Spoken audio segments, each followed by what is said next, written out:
이사야 55장 6절부터 13절까지 한 절씩 교독을 하겠습니다. 제가 6절을 먼저 읽습니다. 제가 읽습니다. 너희는 여호와를 만날 만한 때에 찾으라. 가까이 계실 때에 그를 부르라.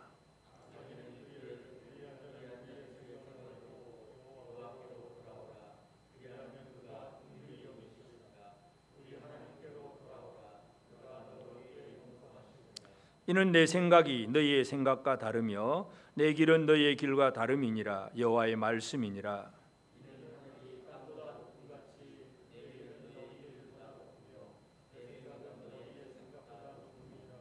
이는 비와 눈이 하늘로부터 내려서 그리로 되돌아가지 아니하고 땅을 적셔서 소출이 나게 하며 싹이 나게 하며 하여 파종하는 자에게 종자를 주며 먹는 자에게 양식을 준과 같이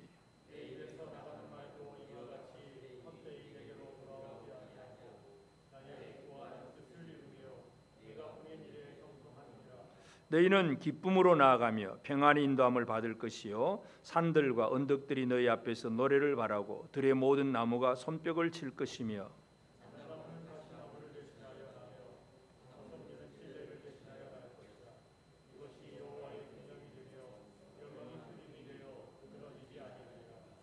아멘. 우리 하나님의 은혜가 온 성도들 오늘 이 시간 예배에 참여한 모든 이들 속에 가득하기를 바랍니다. 참으로 지금 우리는 이 코로나로 인해서 완전히 비상 상황입니다. 정상적인 상황이 아니지요. 그래서 함께 모이지 못하고 각 가정에서 나누어져서 그저 영상을 보고 예배를 드리는 그러한 시대가 되었습니다. 이러한 일은 성도들이 함께 대면하고 함께 모여서 서로 위로하고 격려하고 함께 모여서 뭔가 하나님의 일들을 이루어가는 일에 있어서 지금 우리는 큰 방해를 지금 받고 있습니다. 물론 이것이 전염병이라고 하는 그 문제가 우리에게 심각한 문제이긴 하지만 그러나 중요한 것은 우리가 사람과 사람 사이의 대면, 이것은 이제 지금 많은 일에 장애를 받고 있지만 절대로 잊어버려서는 안 되는 것은 하나님과 대면하는 일입니다. 하나님을 대면하는 일. 그래서 오늘 우리가 이사야 55장 6절부터 13절 사이 말씀을 읽었는데 하나님께서 이스라엘의 구원을 얘기하시고 그 구원을 단순히 이스라엘 민족에게만 적용하는 것이 아니라 모든 만민에게 적용을 하셨어요. 그래서 우리가 지난주 살펴본 것은 모든 만민에게 초청을 하시는 거예요. 오라고 하시는 거예요. 그래서 모든 만민을 초청하시는데 이제 그 초청하시면서 하나님께서 하시는 것은 여호와를 만날 만한 때에 찾으라. 여호와를 만날 만한 때, 하나님 만날 만한 때에 하나님을 찾으라. 그런 얘기를 합니다. 그래서 오늘 시간에 이 하나님을 대면한다는 것, 만난다는 것, 이것이 우리의 삶에 얼마나 중요한가 하는 것을 살펴볼 필요가 있습니다. 물론 이제 여기에서 여호와를 만날 만한 때라고 하는 것, 돌아오라고 하는 얘기는 그 중심은 바로 회개입니다. 불의한 자들, 악인들이 죄에서 돌아와서 하나님께로 회개하고 돌아오는 것, 그 자체를 얘기하긴 하는데 그러나 우리는 또 이것을 회개만 생각하는 것이 아니라 하나님과 대면하는, 이미 회개한 성도들이 하나님과 대면하며 하나님 앞에 예배하는 일, 이것까지도 오늘 우리가 함께 같이 생각하고자 합니다. 그래서 회개가 있고 예배가 있고 좀 다른 것 같지만 하나님을 만난다는 데 있어서는 이 두 가지가 동시에 다 적용을 할 수 있습니다. 과거에 지금은 이 전염병 때문에 우리가 함께 모이지는 못했지만 신사참배, 일본의 그 신사참배 앞에 이제 교회가 이제 결국은 박해를 받게 되고 그건 완전히 신앙적인 신앙의 고백의 문제로 박해를 받게 되었을 때에 많은 믿음의 우리 선조들이 감옥에도 갇히기도 하고 순교를 당하기도 하고 이곳저곳으로 막 피신해 있기도 하고 진짜 그때도 성도들이 제대로 함께 모일 수가 없었고 모인다고 하더라도 비밀리에 알 수 있는 아름아름 몇 사람만 모였던 그런 시대. 또 감옥에 들어가 있는 분들은 아예 모일 수도 없잖아요. 그냥 혼자 지내고. 그러나 그들이 그러한 어려움 속에 있었지만 결코 그들이 잊어버리지 않았던 것, 잃어버릴 수 없었던 것은 뭐냐면 하나님을 대면하는 일이었습니다. 여러분, 이 시대가 옛날 신사참배하고는 좀 다르긴 하지만 여러 가지 형제들이 서로 함께 모이지 못하고 있다는 면에서는 동일합니다. 그러나 결코 우리 삶 속에서도 잊어버려서는 안 되는 것, 하나님을 대면하는 것. 그래서 불신자들은 하나님을 대면하기 위해서 회개하고 돌아와야 되겠지만, 이미 믿는 성도들은 하나님과 대면하며 하나님 앞에 예배하는 일, 이걸 얼마나 어떻게 잘할 것인가, 이제 우리가 이 생각을 해야 될 부분들이 바로 이것입니다. 그래서 오늘 이제 이사야 55장 6절부터 13절 사이를 보면서 하나님을 대면하라, 이 시대에 나는 과연 하나님을 제대로 대면하고 있을까, 이 부분을 우리가 함께 생각하면서 오늘 이 시간도 우리는 말씀 앞에서 하나님을 대면하는 우리 모든 성도들 꼭 되어지기를 바랍니다. 그래서 하나님께서 하나님을 대면할 수 있도록 하나님이 주신 은혜가 뭐냐 하면, 제일 첫 번째 하나님께서는 만날 만한 때, 기회, 여호와를 하나님을 만날 만한 때에 찾으라. 하나님을 만날 만한 때라고 하는, 기회라고 하는, 시간이라고 하는 것을 하나님께서 사람들에게 허락하신다는 걸 우리가 이해할 수 있습니다. 하나님은 시간을 창조하신 분이잖아요. 하나님이 태초에 천지가 이제 천지를 창조하시니라 하는 그 태초, 창세기 1장 1절이 바로 시간의 창조입니다. 그 시간부터 모든 일들이 지금 지속되고 있습니다. 이것이 이제 이 시간이라고 하는 단어가 신약 성경의 헬라어로 보면 두 가지 단어가 있습니다. 크로노스라고 하는 단어가 있고 카이로스라고 하는 단어가 있습니다. 크로노스라고 하는 단어는 그 시간이 창조되어서 똑딱똑딱 하면서 1분 1초 지나가면서 하루가 되고 1년이 되고 그렇게 시간이 쭉 흘러가는 것, 그래서 몇백 년 몇천 년 쭉 흘러가는 그 시간, 크로노스, 이건 우리에게 주신 시간이기도 합니다. 우리 인생이 70세, 80세, 요즘은 또 90세, 100세를 사는 분도 계시니까, 하여튼 어떻게 살더라도 한 인간의 인생을 살아가는 그 생활 시간 자체는 바로 크로노스라고 하는 시간입니다. 그런데 카이로스라고 하는 시간은 그 시간 속에서 의미 있는, 가치 있는 뭔가를 이루어내는, 그 참 좋은 시간이었다, 이제 이 얘기입니다. 좋은 시간이었다. 여러분이 만약 이 코로나로 인해서 우리가 함께 모이지 못하고 있는 시간이 괴롭다 하는, 그냥 괴로워서 그냥 불평과 원망만 나온다면 그냥 크로노스로 넘어가는 거예요. 그러나 이러한 상황 속에서 하나님의 뜻이 무엇인지, 하나님은 나로 하여금 뭘 어떻게 하게 하는지 늘 묻고 하나님 앞에 응답받아서, 이러한 괴로움의 시간이기는 하지만 이 시간을 뭔가 의미 있고 가치 있게 만들어 간다면 그 시간은 바로 카이로스라고 하는 시간이에요. 그래서 하나님은 이 사람들이 하나님을 만날 만한 때를 주셨는데, 이 때가 물론 기본적으로는 크로노스, 시간적인 흐름이에요. 그러나 그것을 얼마나 가치 있게 만들어 가느냐 하는 것은 우리에게 달려 있습니다. 사람에게 달려 있습니다. 창세기에 보면 에녹이 이제 하나님 앞에 어떤 계시를 받고 깨닫게 되어서 이 세상이 너무나 악하고 또 더러워서 하나님께서 세상을 심판하실 때가 되었다는 것을 에녹이 정확하게 알고 있습니다.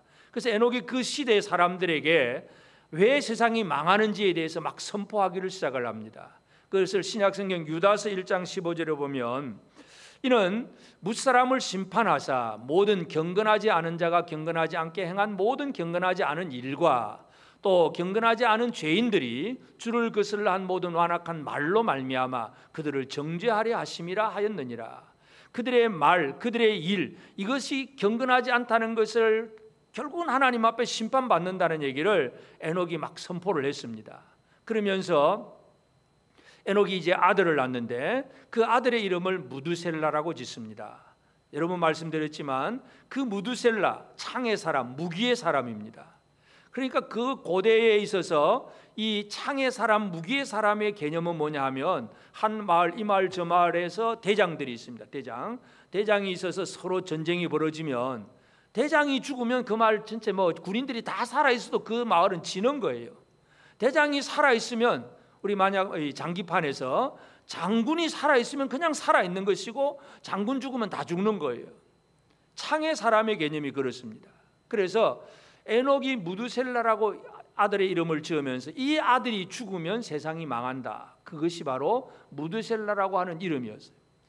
잘 알다시피 성경 우리가 퀴즈 내면 잘 알잖아요. 성경에서 제일 오래 살았던 사람은 누구예요?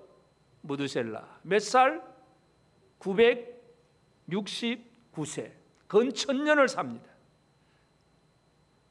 이건 어떻게 보면 하나님의 너무나 큰 은혜라고도 할 수 있겠어요. 하나님이 세상을 망하기로 작정했었으면 한 100년 후에도 망해도 되는데 그 무드셀라라고 하는 사람을 막 제일 길게 살게 하셨다는 것은 하나님이 우리에게 주신 때가 어떻다는 얘기입니까? 제일 길게, 그만큼 하나님은 은혜를 베풀어 주신 거예요. 많은 시간들을 우리에게 허락하신 거예요. 만날 만한 때를 많이 주셨어요, 하나님은. 그러나 결과적으로 보면 그 구원에 이르는 사람은 우리가 잘 아는 노아와 8 식구밖에 없습니다. 다시 말해서 노아는 그 하나님께서 자기에게 방주를 만들으라고 하는 그 지시를 받았을 때에, 물론 이제 그것이 120년인지 정확히 우리가 시간을 알 수는 없지만 하여튼 뭐 120년 동안 만들든 50년 동안 만들든 그게 문제가 아니라 그 주어진 시간 안에 최선을 다해서 방주를 만들어내는 것이 노아의 삶이었습니다. 노아와 그 식구들은 방주를 만들어냅니다. 그것이 뭐냐 하면 카이로스예요. 주어진 이 무두셀라가 살아있고 죽으면 세상이 망한다고 하는 흘러가는 시간 속에서 그럼 우리가 할 일이 뭐냐? 내가 할 일이 뭐냐? 방주를 만들어내는, 이것이 바로 노아의 삶이었고 이것이 바로 카이로스를 만들어내는 것이에요.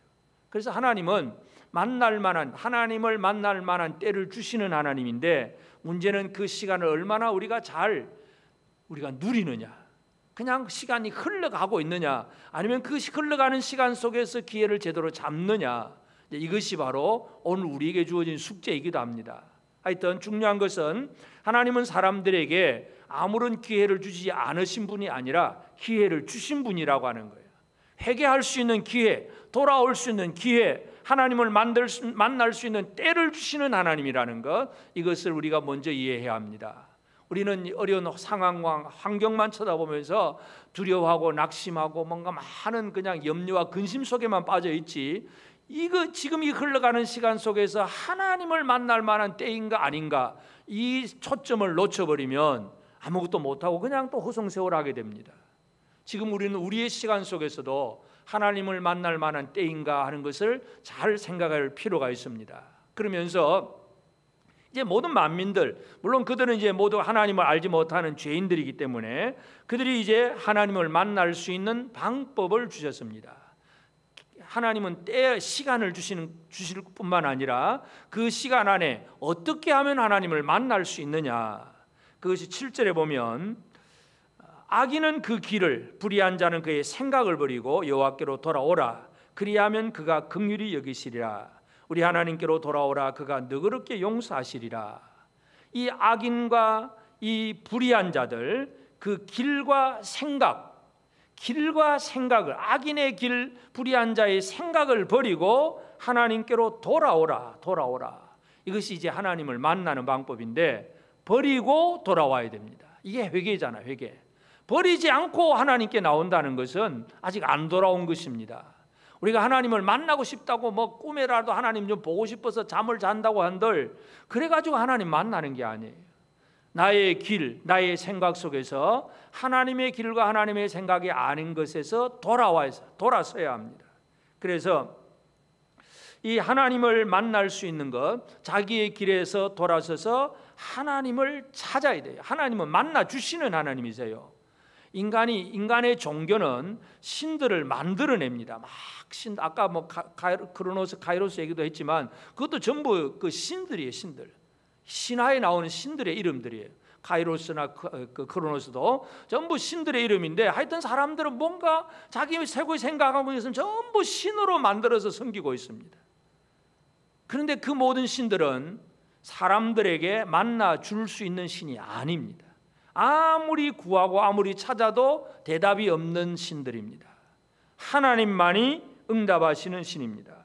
그래서 다윗은 그런 기도를 합니다. 시편 65편 2절에 보면 기도를 들으시는 주여 모든 육체가 주께 나오리다.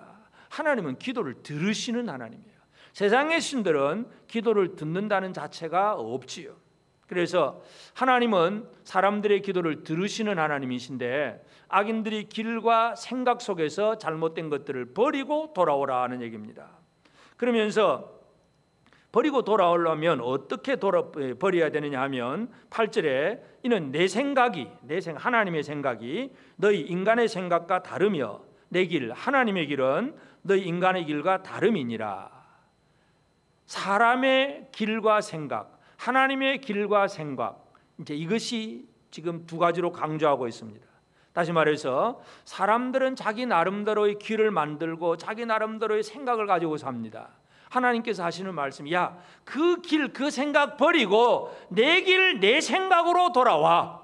이게 하나님 만나는 방법입니다. 하나님의 길과 하나님의 생각으로 돌이키는 것이 바로 하나님을 만나는 거예요. 그러면 여기서 이제 하나님의 생각이 뭐냐 하는 것을 이제 9절부터 좀 길게 얘기하는데, 하늘이 땅보다 높음 같이 내 길은 너희 길보다 높으며, 첫째 하나님의 길과 생각의 특징은 뭐냐면, 첫째는 높다는 얘기야. 높다. 이 높다는 걸 가지고 또 그 다음에 무슨 얘기를 하느냐 하면, 내 생각도 너희 생각보다 높음이니라.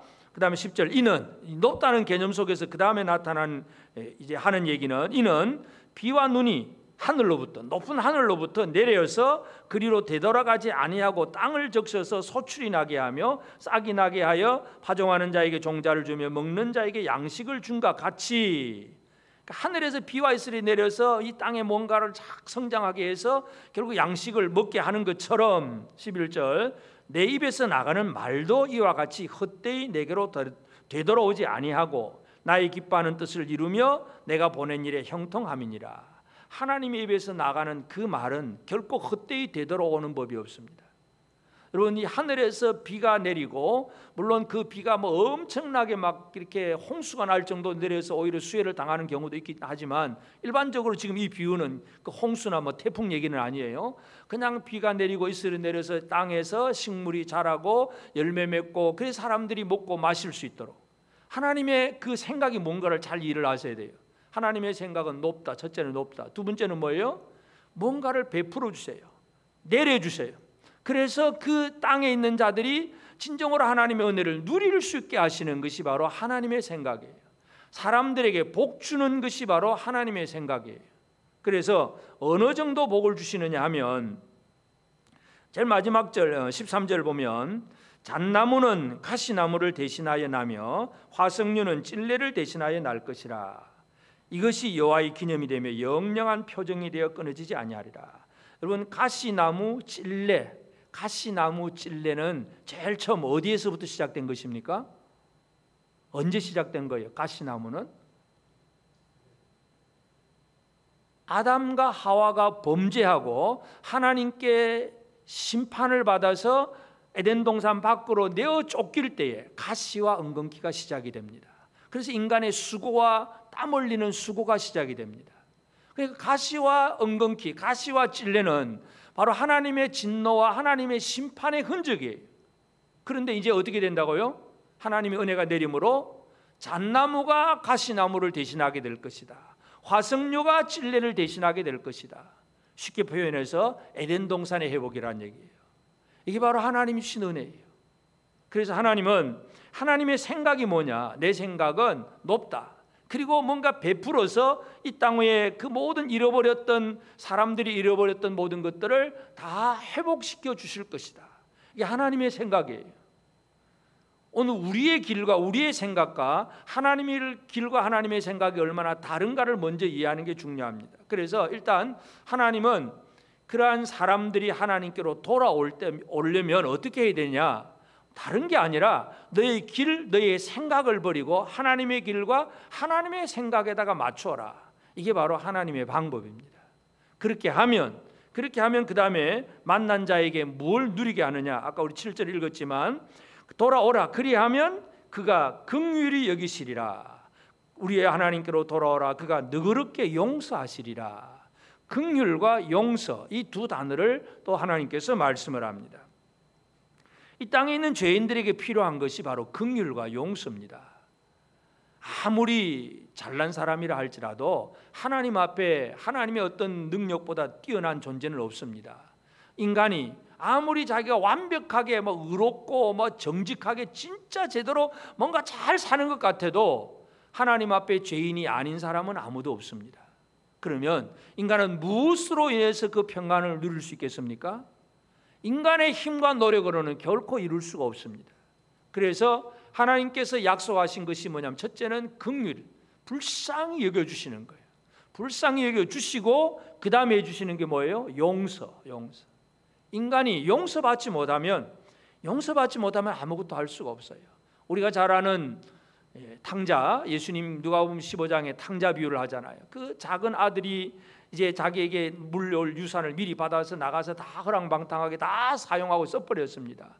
그러다가 이제는 막 그냥 굶어 죽는 그 지경에 돼지 먹는 거 하고 같이 그냥 쥐어 열매 먹으면서 생각이 납니다. 우리 아버지 집에는 풍족한 게 많은데 나는 줄여 죽는구나. 나는 아버지 아들의 하나로는 내가 참 돌아갈 수는 없지만 그저 종이만 그 집에 가서 종으로 산다고 하더라도 먹고 살기만 하면 되지 않겠느냐. 그래서 탕자가 아버지 집으로 돌아오잖아요. 그래서 돌아와서 아버지 앞으로 나가게 될 때에 누가복음 15장 19절 20절에 보면 아들이 그런 얘기를 하잖아요. 지금부터는 아버지의 아들이라 이 크럼을 감당하지 못하겠나이다.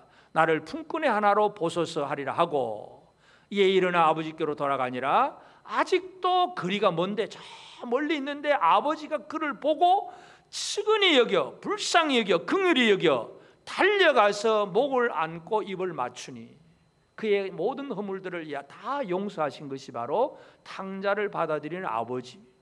그러니까 예수 그리스도는 이 아버지의 긍휼과 용서를 그 당시에 바리새인 제자들, 모세 제자들이 막 그렇게 비판하고 정죄하고 있을 때 아버지는 이런 분이다 하는 걸 지금 얘기하고 있는 거예요. 사람들에게 가장 중요한 것은 얼마나 건강하냐가 중요한 게 아니고 얼마나 부자로 사느냐가 중요한 게 아니에요. 요즘은 이 코로나 때문에 모든 신경이 여기 다 쏠려 있는 것 같지만 실상 여러분 이 코로나가 해결되면 그다음 문제가 다 없어지는가요? 또 새로운 문제가 등장하잖아요. 건강 문제 아니면 교육 문제, 정치 문제, 모든 문제들이 세상에는 널려 있습니다. 한 가지 문제 끝났다고 모든 게 해결되는 게 아니에요. 코로나 때문에 망하는 게 아니에요. 우리에게 가장 핵심은 뭐냐면 우리가 죄인이라는 것. 하나님의 긍휼과 하나님의 용서가 없으면 모든 사람들이 살아갈 수가 없습니다. 그래서 하나님께로 돌아오라. 대면하면 긍휼과 용서를 얻게 될 것이다. 하나님의 길, 하나님의 생각으로 되돌아오기만 하면 하나님의 긍휼과 하나님의 용서를 얻게 될 것이라고 분명히 약속하고 있습니다. 요한일서 4장 9절에도 보면 하나님의 사랑이 우리에게 이렇게 나타난 바 되었으니 하나님이 자기의 독생자를 세상에 보내심은 그로 말미암아 우리를 살리려 하심이라. 결국 이 긍휼과 용서가 독생자 예수 그리스도를 보내어서 우리를 살리시고자 하는 그 하나님의 목적이고 하나님의 표현입니다. 그래서 이 이사야를 통해서 모든 민족들에게 하나님께서 지금 복음을 선포해 놓으신 거예요. 모든 민족들이 이 복음을 듣고 그 믿음으로 하나님 앞으로 돌아와야 되는데 아직도 안 돌아오고 있는 것이 너무나 많은 사람들 얘기입니다.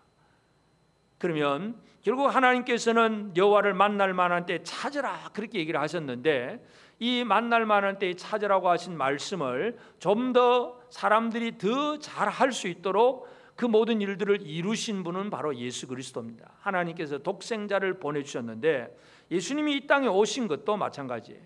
예수님이 이 땅에 오신 것은 어떤 이 시간 크로노스라고 하는 시간의 흐름 속에서 특별히 하나님이 정하신 때 그때에 나타나셨어요. 그걸 갈라디아 4장 4절에 보면 때가 참에 하나님께서 원하신 때가 참에 하나님이 그 아들을 보내사 여자에게 나게 하시고 율법 아래 나게 하신 것은 그러니까 그 아주 절묘한 그 타임 그 시간 속에 하나님은 정확한 시간 속에서 아들이 태어나게 하셨어요. 그런데 왜 그 아들을 태어나게 하셨느냐? 그 목적 아들이 태어나게 하신 그 목적은 사람이 되게 하신 목적은 요한복음 1장 18절에 보면 본래 하나님을 본 사람이 없으되 품속에 있는 독생하신 하나님이 나타나셨느니라. 하나님을 사람이 볼 수가 없습니다. 그런데 예수 그리스도 하나님의 품속에 있는 독생하신 하나님이 사람이 되심으로 하나님을 나타내신 거예요. 예수님이 이 땅에 오신 목적이 바로 그것입니다. 하나님을 보여주려고. 하나님 보여주려고. 그래서 하나님의 모든 말씀을 들려주고 뭔가를 다 이루셨어요. 그런데 인간은 얼마나 둔하냐 하면 예수님을 3년 반 동안 따라다녔던 빌립이 마지막 그 6월절 만찬 자리에서 또 마지막 예수님 앞에 또 어떤 요청을 하지요. 요한복음 14장 8절 9절에 보면 빌립이 이르되 주여 아버지를 우리에게 보여주옵소서 그리하면 족하겠나이다. 예수께서 이르시되 빌립아 내가 이렇게 오래 너희와 함께 있으되 네가 나를 알지 못하느냐. 나를 본 자는 아버지를 보았거늘 어찌하여 아버지를 보이라 하느냐. 나는 아버지를 보이기 위해서 나왔고 그래서 나를 보면 아버지를 본 것인데 왜 또 아버지 보여달라고 하느냐. 참 사람들은 그렇습니다. 뭔가 어떤 특별한 어떤 현상, 어떤 체험 이걸 통해서 하나님을 만날 만한 때 찾아라 그러니까 야 하나님 한번 만나봐야지. 어떻게 만날까? 꿈속에 만날까? 환상 속에서 만날까? 그래서 잠자고 이상한 꿈 꾸면 뭔가 하나님 만나는 것 같고 뭔가 이상한 소리 들으면 그게 하나님 소리 같고 뭐 어떤 체험의 어떤 순간으로 하나님 만나는 것으로 생각하기 쉽습니다. 그런데 예수님은 어떻게 해주셨습니까? 나를 본 자는 아버지를 보았거늘. 결국 사람이 되신 예수 그리스도를 바라본 사람은 하나님 아버지를 본 것인데 제자 빌립이 그걸 아직도 깨닫지 못하고 있다는 얘기입니다. 그처럼 지금도 우리도 마찬가지예요.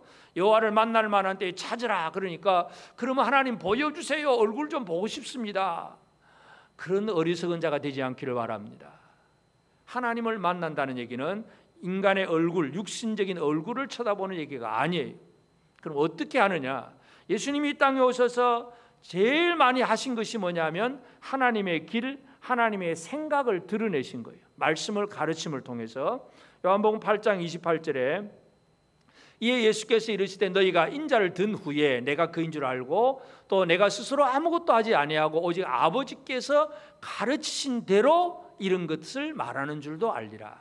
내가 그냥 뭐 다 그렇게 하는 게 아니라 아버지께서 가르치신 대로 이것을 한다. 이 말을 한다. 아버지가 말하신 게 뭐예요? 그게 아버지의 길이고 아버지의 생각이에요. 그걸 그 길과 생각을 아들이 받아 가지고 와서 그대로 사람들 제자들에게 지금 설명하고 가르치고 있는 거예요. 요한복음 12장 49절도 같은 얘기인데 내가 내 자의로 말한 것이 아니고 내 마음 내 자의가 아니고 나를 보내신 아버지께서 내가 말할 것과 이룰 것을 친히 명령하여 주셨으니. 그러니까 예수님의 모든 말씀이 뭐냐면 하나님의 길이 무엇인지 하나님의 생각이 무엇인지를 드러내는 거예요. 하나님의 말씀, 우리가 기록된 성경이 뭐냐? 하나님의 길과 하나님의 생각을 드러내는 것입니다. 다시 말해서 그러면 만날 만한 때 하나님을 만나려면 어떻게 해야 된다는 얘기입니까? 우리 육신의 눈으로 어떤 형상을 보는 얘기가 아니라 하나님의 말씀 속에서 하나님의 길과 하나님의 생각을 알게 되고 그 하나님의 길과 하나님의 생각에다가 내 생각과 내 길을 갖다 맞추면 그것이 하나님을 만난 사람이에요. 여러분 하나님을 다 만나고 계십니까? 오늘도 뭐 예배 드린 것으로 끝나버립니까? 아 말씀이 그러니까 내가 지금까지 이렇게 생각했지만 그렇게 하나님 말씀이 그렇네. 그럼 내가 이렇게 생각하고 이거 버리고 그럼 말씀으로 돌아와야지. 그래서 말씀 안에서 믿음으로 순종하면 이것이 하나님을 만난 사람이에요. 하나님을 대면하시기를 바랍니다. 여러분 하나님 대면한다는 게 얼마나 복된 생활인지 모릅니다. 그래서 예수님의 가르침 속에서 하나님의 생각과 하나님의 길을 우리는 알 수가 있고 그리고 예수님은 그 돌아온 자들 하나님을 만난 자에게 주시는 긍휼과 용서를 예수님이 다 이루셨다는 걸 우리가 알 수 있습니다. 예수님이 복음을 전할 때에 무리를 보시고 불쌍히 여기셨습니다. 불쌍히 여기셨어요. 예수님 당시에 그 유대인 사회 속에는 모세의 제자들이 있고 바리새인의 제자들 또는 세례요한의 제자들 이런 어떤 제자들이 있잖아요. 그러면 이 모세의 제자들 바리새인 제자들은 특별히 뭡니까? 율법에는 정통합니다. 그래서 율법은 무슨 말씀 어떤 말씀 정확하게는 알고는 있는데 이 속에 무엇이 없습니까? 사람을 바라보면서 불쌍히 여기는 컴패션, 이 불쌍히 여김이 없다는 얘기예요. 그래서 사람들을 바라보면서 비판하고 또 평가하고 정죄하고 비난 이건 잘 할 수 있습니다. 너는 율법의 이거의 문자의 말에 의해서 너는 나쁜 놈이야. 너는 틀렸어. 늘 비판하고 정죄는 잘 할 수 있습니다. 그런데 사람을 불쌍히 여길 줄은 몰라요. 이게 모세의 제자들이고 또는 바리새인 제자도 마찬가지예요. 자기 외식하려고 막 그런 식으로 말씀은 잘 아는데 용서를 몰라요. 우리는 예수님이 하신 일은 바로 긍휼과 용서라고 하는 사실을 우리는 기억을 해야 됩니다. 제자들에게도 예수님이 뭘 가르쳐 주셨습니까? 긍휼과 용서를 가르쳤습니다. 마태복음 18장 21절 22절에 보면 그때 베드로가 나와 이르되 주여 형제가 내게 죄를 범하면 몇 번이나 용서하여 주리이까? 7번까지 하오리이까? 그때 예수께서 이르시되 네게 이르노니 7번뿐 아니라 이런 7번을 70번까지라도 할지니라. 이 베드로는 자기 나름대로는 좀 크게 얘기한 거예요. 왜냐하면 유대인 사회 속에서 적어도 3번은 용서해라 이런 정도의 어떤 상식적인 사람들은 그런 개념은 가지고 있어요. 우리가 그래도 뭐 내가 좀 3번 정도는 용서해야지 3번 딱 용서하고 4번째 이건 용서 못해. 이게 그 정도만 해도 참 괜찮은 사람이에요. 근데 베드로가 질문을 할 때 7번까지 할까요? 이제 그때 예수님의 대답은 7번을 70번까지라도 할지니라. 490번이면 됩니까? 끊임없이 용서하라는 얘기죠. 끊임없이. 예수님은 예수의 제자들을 뭘 가르쳤었냐면 긍휼과 용서를 가르쳤습니다. 오늘 우리가 이 시대에 예수의 제자로 사는 것이 중요합니다. 하나님 나라 백성으로 하나님의 긍휼과 용서를 받은 자로서 우리도 긍휼과 용서로 살아가는 것이 중요해요. 예수 제자들의 삶의 특징은 긍휼과 용서입니다. 물론 그렇다고 해서 무조건 모든 것들을 다 포함한다는 그런 개념은 절대로 아닙니다. 다시는 죄를 짓지 말라. 죄에 대해서는 그 불의하고 잘못된 생각에서는 돌아와야 된다는 건 정확하게 얘기하면서 그러면서 그 모든 영혼들을 향해서 우리는 그들을 품어주고 용서해 줄 수 있는 그런 마음이 되어야 됩니다. 이 세상에서는 용서가 먼저고 화평이 먼저니까 차별금지법, 포괄적 차별금지법, 누구도 차별하지 말아라 막 이제 이런 법을 한다고 차별하는 말하면 이걸 오히려 감옥 가고 벌 줘야 되고 이런 식으로 접근하는 건 세상의 방법이에요. 누가 죄를 짓든 그가 잘못하든 다 괜찮다고 생각을 합니다. 그러나 성경은 그게 아니에요. 돌아와야 돼요. 그리고 그 돌아온 자가 무슨 죄를 지었든지 간에 그냥 다 품어주라는 거지. 이것이 바로 돌아오는 자를 향한 긍휼과 용서로 품어주는 것이 성경입니다. 죄는 결코 인정할 수가 없습니다. 그래서 예수님은 긍휼과 용서를 이루신 분이고 십자가에서 용서를 이루신 분이고 제자들에게 용서를 가르치신 분이에요. 그러면 이제 오늘 우리는 이 시대에 하나님을 대면하는 이 긍휼과 용서를 주시는 하나님을 대면하는 일을 우리가 좀 잘 할 필요가 있습니다. 그래서 첫째로 우리는 하나님을 만날 만한 때에 대해서 이 기회에 대해서 기회를 잃어버리지 않는 삶을 살아야 됩니다. 물론 아직도 복음을 알지 못한 사람들은 바로 이 기회가 회개하고 하나님께로 돌아오는 길이기도 합니다. 그러나 이제 이미 예수를 믿는 성도들은 그런 정도까지는 아니라 할지라도 하나님이 은혜 주시는 보라 은혜 받을 만한 때요. 이 은혜 받을 만한 때, 이 때를 붙잡는 생활, 이걸 지혜롭게 잘 잡는 생활이 필요합니다. 이 땅에 많은 사람들이 기회를 잡으려고 애를 쓰고 있습니다. 찬스를 잡으려고 애쓰잖아요. 뭐예요? 나의 성공을 위해서. 이 세상의 어떤 성공을 위해서 기회를 잡으려고 애를 쓰지만 오늘 우리 성도들은 하나님을 만나는 기회를 잡아야 됩니다. 아모스 선지자는 아모스 5장 4절에 보면 여호와께서 이스라엘 족속에게 이와 같이 말씀하시기를 너희는 나를 찾으라 그리하면 살리라. 나를 찾으라. 북이스라엘이 그 당시에 길갈이라든지 베델이라든지 부엘세바든지 곳곳에 그냥 우상들이 가득해요. 그래서 그리로 가지 말고 나를 찾으라. 하나님 아모스가 선포하는 얘기 그거예요. 우상 찾지 말고 나를 찾으라. 하나님을 찾을 수 있는 때, 기회, 이걸 만들어 나가야 됩니다. 기회를 잡는다는 얘기는 아까 말씀드린 그 노아처럼 흘러가는 크로노스 속에서 카이로스로 우리가 그 시간을 카이로스로 만드는 거예요.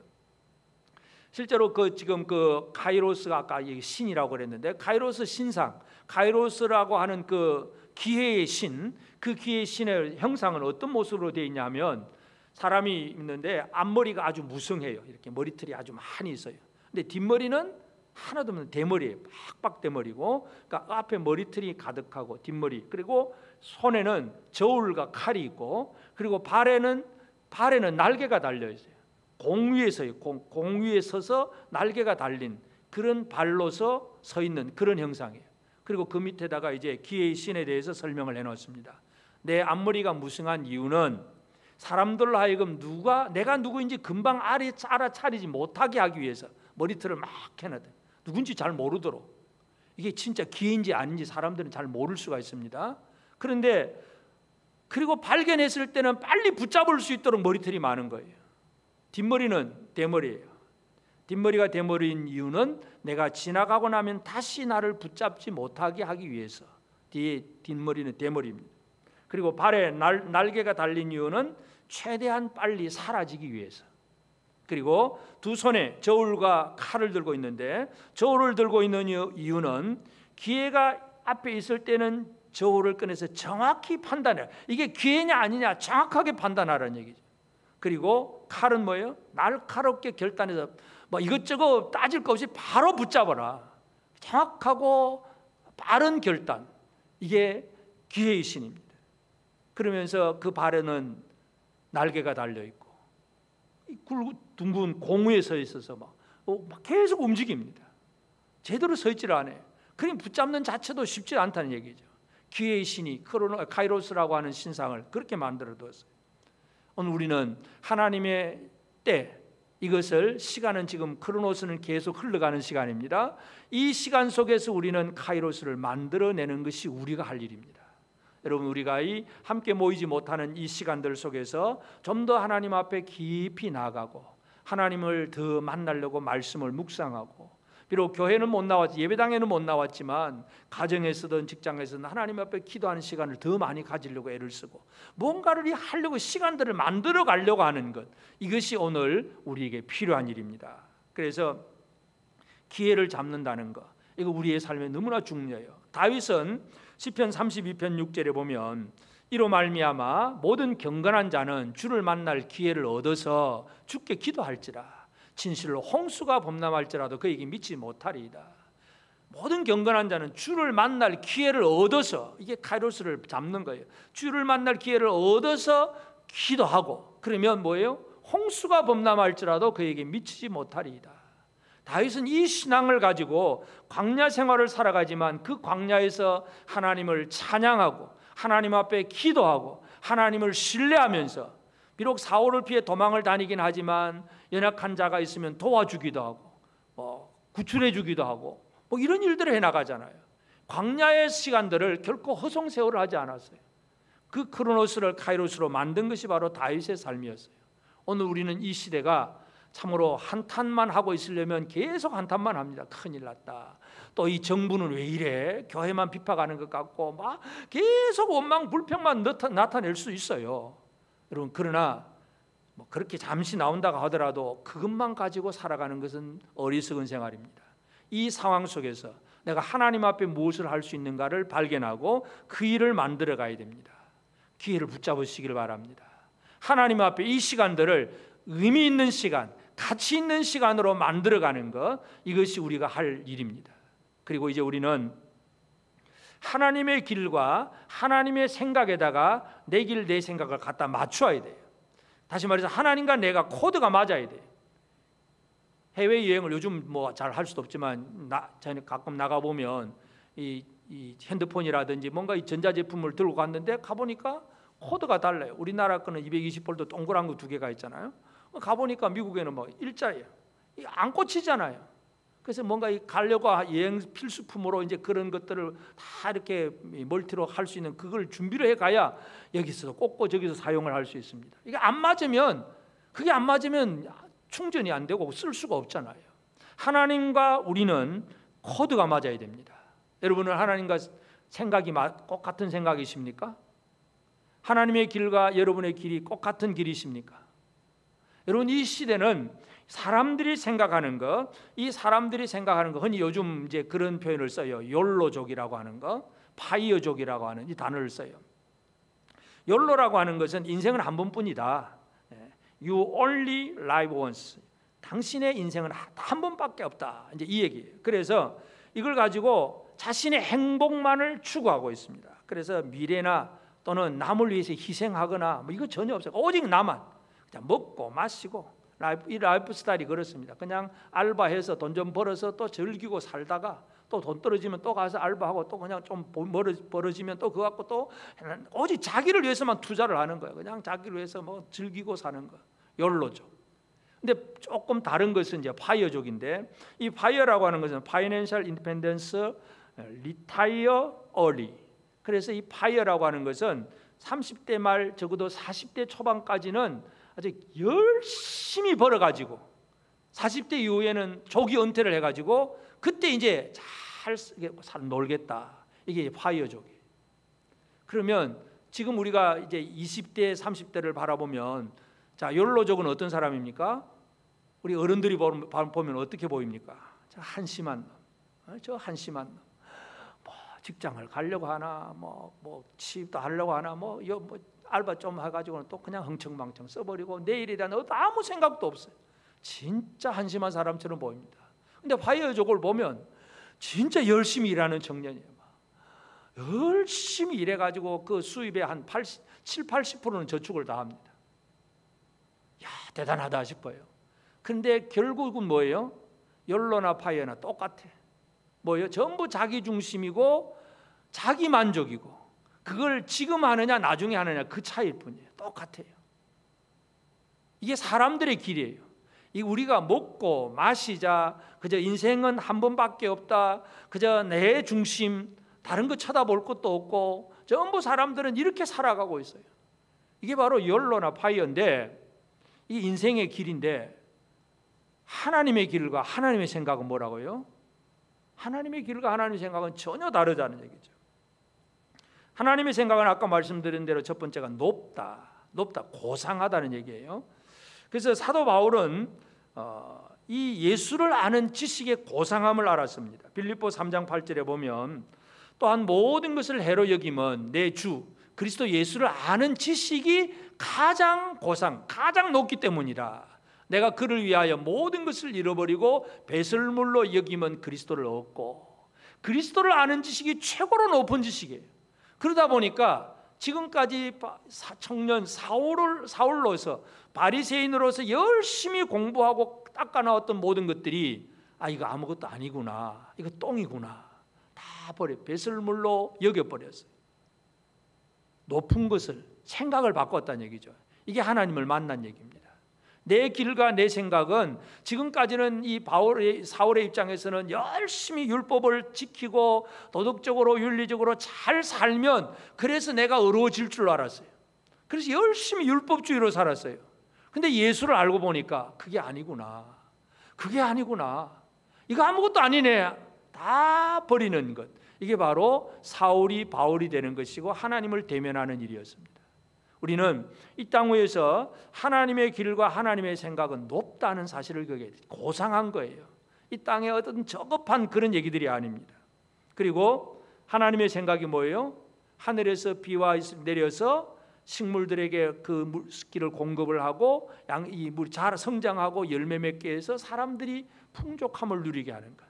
가시와 찔레를 없애버리고 잣나무, 화석류가 나서 진짜 에덴 동산처럼 사람에게 유익을 주는 것, 이것이 바로 하나님의 생각이에요. 인간의 생각은 남이 어떻게 되든지 말든지 나만 평안하고 나만 잘 되면 된다는 얘기지만, 하나님의 생각은 전혀 다르잖아요. 바로 이 생각, 우리가 가지고 있는 생각 속에서 하나님의 생각으로 우리의 생각을 맞춰가는 것, 이것이 우리가 할 일입니다. 우리는 이 완전한 이 생각의 전환, 이 길의 전환, 이것이 우리에게 필요합니다. 세상 나름대로 지금도 열심히 살고 있습니다. 욜로로 살든. 근데 요즘은 조금 바뀌었다 그래요. 너무 욜로로 살다 보니까 너무 미래가 이제 불안하니까. 그래서 요즘 우리나라에서도 20대, 30대 젊은이들이 정권 이 주식 투자를 많이 해요. 그냥 살아서는 안 되겠다, 좀 뭔가 해야 되겠다 싶어가지고 젊은이들이 주식 투자를 많이 해요. 욜로에서 이제 조금 파이어로 지금 넘어가고 있는 그런 사람들이 많다고 해요. 하여튼 중요한 것은 이 땅에 있는 많은 사람은 어떻게 하는지 돈 벌어서 내 몸, 내 어떤 인생, 그래서 잘 먹고 잘 사는 거, 자식은 놓으면 교육비 들어가고 힘들다. 그냥 우리 부부 그냥 집부터 장만하자. 자식은 그건 나중 얘기고 집장만 하고. 근데 집장만 하려고 하니까 요새 막 부동산 값이 막 뛰어가니까 막 이것 때문에 또 사람들은 열받고. 지금 세상이 그렇잖아요. 하나님이 주신 은혜, 하나님께서 주신 은혜를 받고 그걸 베풀고 나누고 이런 개념하고는 전혀 다른 것이 세상의 길입니다. 예수를 믿는 성도들이 하나님의 길, 하나님의 생각으로 들어가지 아니하고 여전히 믿노라 하면서도 세상의 길과 세상의 생각으로만 사로잡혀 있다면 회개해야 할 일입니다. 돌아서야 할 일입니다. 돌아서지 않으면 하나님의 긍휼과 용서가 없는 것입니다. 우리가 믿노라 하지만 나는 내 생각과 내 길을 내 마음대로 살고 있는지, 하나님의 길과 하나님의 생각에 맞추어 살고 있는지 우리 스스로 한번 돌아보시길 바랍니다. 바울처럼 그 생각을 딱 맞추니까 이전에 있던 건 다 이건 배설물로 여겨버리고 진짜 주를 위해서 헌신할 수 있는 그런 사람이 되는 것입니다. 남을 위해서 모든 걸 줄 수 있는 그런 헌신의 사람, 뭔가를 흘려 보내줄 수 있는 그런 사람이 되는 것입니다. 이것이 우리에게 필요합니다. 하나님은 길을 만드시는 분이시고 하나님은 그 은혜의 생각을, 놀라운 은혜의 생각을 우리에게 베풀어 주시는 하나님이십니다. 오늘 우리는 그래서 하나님의 길, 하나님의 생각에 내가 얼마나 맞춰져 가고 있는가, 아직도 이 코드가 안 맞았다면 빨리 돌이키게 되기를 바랍니다. 그리고 이제 우리는 하나님을 대면한 자로서, 하나님을 만난 자로서 사는 것, 이것이 우리에게 중요합니다. 하나님을 대면하는 데 있어서 물론 하나님의 얼굴을 본 건 아니에요. 그러나 진짜 모든 평범한 인간들 중에서 최고로 하나님을 만난 사람은 바로 모세입니다. 신명기 34장 10절에 보면 그 후에는 이스라엘에 모세와 같은 선지자가 일어나지 못하였나니 모세는 여호와께서 대면하여 아시던 자요. 모세는 여호와께서 대면하여 아시던 자요. 여러분, 시내산 꼭대기에 모세가 하나님 앞에 율법을 받으러 올라갔을 때 어떤 형상입니까? 모세는 제일 꼭대기까지 올라가고 그 다음 중간쯤에는 누가 있습니까? 아론과 70 장로들은 중간쯤 중턱에 와 있고 일반 백성들은 저 산 밑에, 시내산 그 광야 바닥에 산 밑에 있고. 그러니까 이 모세는 하나님과 제일 대면하여 알던 자예요. 하나님과 대면한 결과가 어떻습니까? 사람들은 모세의 얼굴에서 나타나는 광채를 보게 됩니다. 빛을 보게 됩니다. 사람들은 그 빛도 감당할 수가 없어요. 그래서 모세가 얼굴에 수건을 쓰고 사람들과 대화를 하게 됩니다. 하나님을 대면한 사람들은 얼굴에 광채가 납니다. 여러분들의 얼굴에 광채가 좀 나십니까? 우리가 나타내야 될 우리 얼굴의 광채가 무엇일까요? 하나님의 긍휼과 하나님의 용서를 알게 된, 긍휼과 용서의 하나님을 만난 사람은 삶에서 어떤 광채가 나느냐? 긍휼과 용서의 광채가 납니다. 이것이 이제 예수님께서도 분명히 가르치셨잖아요. 예수님이 주기도문을 어떻게 가르칩니까? 우리에게 기도를 가르치세요. 그래, 기도해라. 이렇게 기도하라 그러면서 가르치신 것, 마태복음 6장 12절에 우리가 우리에게 죄 지은 자를 사하여 준 것 같이 우리 죄를 사하여 주시옵고. 여러분, 우리가 하나님 앞에 기도한다는 게 뭐 이것저것 주세요 그 개념이 아니라 진짜 하나님 앞에 나아가는 것인데, 그 하나님 앞에 나아가는 삶이 뭐예요? 우리가 우리에게 죄 지은 자를 사하여 준 것 같이 우리 하나님의 긍휼과 용서를 실천하는 것처럼 우리 죄를 사하여 주시옵고, 이런 식의 기도를 예수님이 가르칩니다. 긍휼과 용서는 긍휼과 용서의 하나님을 만난 사람들이 이 땅을 향하여서 드러낼 얼굴의 광채입니다. 우리가 누군가를 향하여서 긍휼히 여기고 내게 잘못한 자들을 바라보면서 용서를 베풀어 가는 것, 이것이 얼굴의 광채입니다. 오늘 우리 성도들의 얼굴에 이런 광채가 나기를 바랍니다. 세상의 빛입니다. 이것이 세상의 빛이에요. 이것저것 큰 소리 쳐서 빛이 아니라 진짜 하나님의 긍휼과 하나님의 용서를 가지고 죄인을 사랑하고 내게 뭔가 해를 끼친 자들을 용서해 가면서 그 영혼들을 위해서 기도해 줘 가면서 뭔가를 하나님의 사랑을 실천해 나가는 것, 이것이 바로 하나님을 대면한 사람들의 얘기입니다. 오늘 우리는 하나님을 만나야 합니다. 하나님을 대면해야 합니다. 그 대면하면 모세가 얼굴에 광채가 나는 것처럼 우리가 뭐 어떤 그런 형태적인 광채가 나는 건 아니지만 우리도 하나님을 드러낼 수 있는 사람이 되는 것입니다. 하나님의 긍휼과 하나님의 용서를 드러내는 사람으로 사는 것이 이 시대에 하나님께서 저와 여러분들에게 주신 사명임을 꼭 기억하시기를 바랍니다.